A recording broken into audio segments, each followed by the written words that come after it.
तेज दर्शक बंधु 2026 टी20 विश्वकप्र प्रथम सेमिफाइनाल न्यूजीलैंड विजयी होती।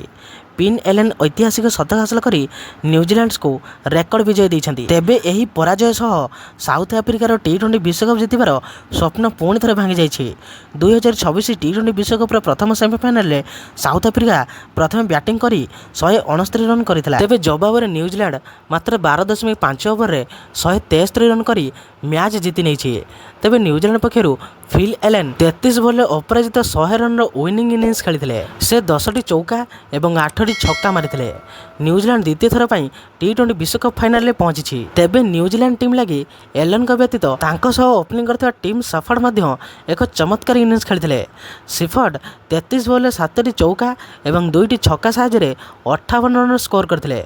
उभय प्रथम विकेट लगी 55 बॉल 117 रन रे भागीदारी करथिले। या पर रचिन रविंद्र और फिन एलेन द्वितीय विकेट लगी 22 बॉल 56 रन पार्टनरशिप करी टीम को 43 बॉल पूर्व विजयी देइछन्ती। तेबे आपण मानको कहि रखुछि जे फिन एलेन टी20 विश्वकप इतिहास द्रुततम शतक हासिल करछन्ती।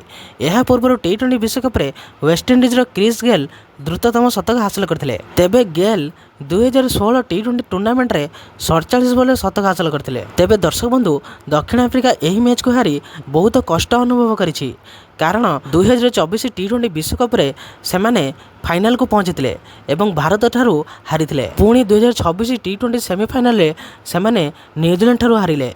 एमिति हारी सेमाने बहुत कष्ट अनुभव करुछन्ती। तेबे दर्शक बंधु केउ माने दक्षिण आफ्रिका पई दुखित कमेंट माध्यम निश्चय जणाइबे एवं आपनकर मतामत निश्चय जणाइबे। आ चैनल को नुआ कर देखथिले वीडियो रोटे लाइक एवं चैनल को सब्सक्राइब कर देबे। कारण एही भली प्रकार वीडियो आपण माने एही चैनल रे देखै को पाइबे।